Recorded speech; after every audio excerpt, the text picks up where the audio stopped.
ఉన్నటువంటి ప్రతి ఒక్క కులం వారు కూడా మరి వారి హక్కులు వారికి తెలిసి ఉండాలి.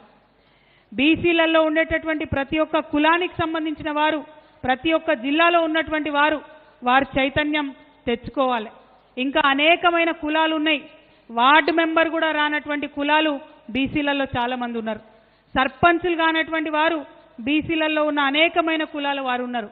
ఇక ఎమ్మెల్యేలు కానటువంటి వాళ్ళైతే ఇంకా చాలా కులాలు ఉన్నాయి. పెద్ద కులాలైనా ఎమ్మెల్యేలు కూడా కానటువంటి వాళ్ళు, అసెంబ్లీ గడపనెక్కనటువంటి వాళ్ళు అనేక మంది బీసీ కులాల వాళ్ళు ఉన్నారు. మళ్ళీ అంతేకాదు బీసీలలో మహిళలు మరీ దారుణమైన పరిస్థితి. మరి ఎవరి మహిళలైనా దారుణంగా ఉంటుంది పరిస్థితి. అందుకే మహిళలకు రిజర్వేషన్ కావాలని కూడా కొట్లాడినటువంటి విషయం మీకు తెలిసిందే. మహిళలకు 33% రిజర్వేషన్ కావాలని కొట్లాడినప్పుడు ఆ 33%లో బీసీల ఉపకోట ఉండాల్సిందే అని ఘంటాపదంగా ఆనాడు చెప్పడం జరిగింది. మరి మహిళలలో బీసీ ఉపకోట ఉండాలంటే అసలు బీసీలకంటూ రిజర్వేషన్ ఉండాలి. అందుకే ఇవాళ బీసీ బిల్లు కోసం కొట్లాడుతున్నటువంటి విషయం మళ్ళొకసారి మీ అందరికి గుర్తు చేస్తా ఉన్నా.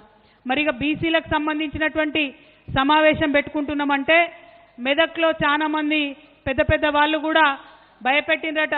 సమావేశం ఎందుకు పోతారు మీరు, బీసీల కోసం ఎందుకు మాట్లాడతారు మీరు, అవసరం ఏముందని అన్నారట. వాళ్ళట్లా అడుగుతున్నారంటేనే భయపడుతున్నారని అర్థం. వాళ్ళట్లా భయపడుతున్నారంటే మనం ఖచ్చితంగా సమావేశం పెట్టుకోవాలని అర్థం. సమావేశం పెట్టుకొని మన హక్కుల కోసం మాట్లాడాలని అర్థం. అందులో మరి 1-2 కులాలు కాదు, బీసీలలో ఉన్నటువంటి అన్ని కులాలను కూడా చైతన్యం చేసుకోవాలి, జాగృతం చేసుకోవాల్సినటువంటి అవసరం మనందరి మీద కూడా ఉన్నది. మెదక్ జిల్లాలో ఉన్నటువంటి బీసీ నాయకులందరికీ కూడా నేను పేరు పేరున విజ్ఞప్తి చేస్తా ఉన్నా.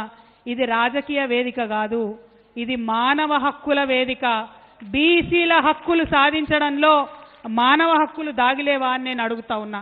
ఇవాళ 100 మంది ఉంటే 56 మంది అందులో బీసీలే ఉన్నారు.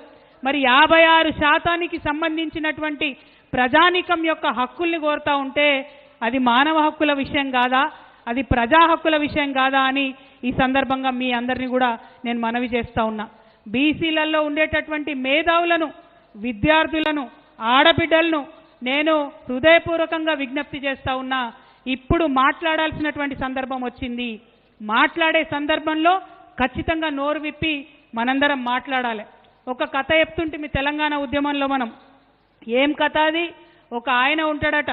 ఆయన బయటకు పోయిండు, పని చేసుకున్నాడు. ఇంటికి వస్తున్న సందర్భంలో బజార్లకెళ్ళి వస్తుంటాడు. వస్తుంటే అక్కడ మంచి రంగురంగుల చిలుకలు ఉన్నాయట. ఆయన ఒక దగ్గరికి పోయిండు. పోయి ఏం చేసిండు, ఒక మంచి అందంగా ఉన్న చిలుకను చూసి దీని ధర ఎంత చెప్పవయా అన్నాడట. ఆయన బాగా ఎక్కువ ధర చెప్పిండట. అరే గంతగానం చెప్తున్నావు, వేరే చిలుకలు తక్కువ ధర ఉందంటే ఇది ప్రత్యేకమైన చిలుక, ఇది మాట్లాడే చిలుక, మీరు ఇంటికి తీసుకుపోండి చాలా బాగుంటుందని చెప్పిండట. అంటే సరే ఆయన మాట్లాడే చిలుకనట అని చెప్పి దానికి బాగా ధర పెట్టి కొని ఇంటికి తీసుకొచ్చి వాళ్ళ ఆవిడకి ఇంట్లో చేతిలో పెట్టి నేను ఇప్పుడే వస్తా అని చెప్పి ఆయన పొద్దంతా పని చేసి వచ్చిండు. స్నానం గీనం చేసి వద్దామని ఆయన పోయిండు. ఆయన స్నానం చేసి వచ్చి భోజనం చేద్దామని కూర్చునే వరకు మంచిగా గుమగుమలాడేటటువంటి కూర వాళ్ళ ఆవిడ సిద్ధం చేసి పెట్టిందట.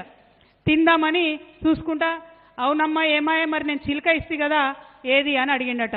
ఏదేందంటవేందయ్యా, ఇగో గుమగుమలాడుతుంది కదా చిలుకను కోసి పెట్టి వండినా అని అన్నదట. అయ్యో గట్లెట్లా వండినవమ్మా, అది మాట్లాడే చిలుక కదా అన్నాడట. అరే నువ్వు భలే ఉన్నవయ్యా, భలే చెప్తావు.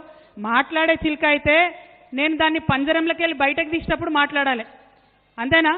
పంజరంలోకి వెళ్ళి బయటకు తీసి రెక్కలు ఇరిసి గొంతు మీద కత్తి పెట్టినప్పుడు మాట్లాడాలి. మరి పోనీ గొంతు మీద కత్తి పెట్టి నేను బరబర కోసేటప్పుడన్నా మాట్లాడాలి.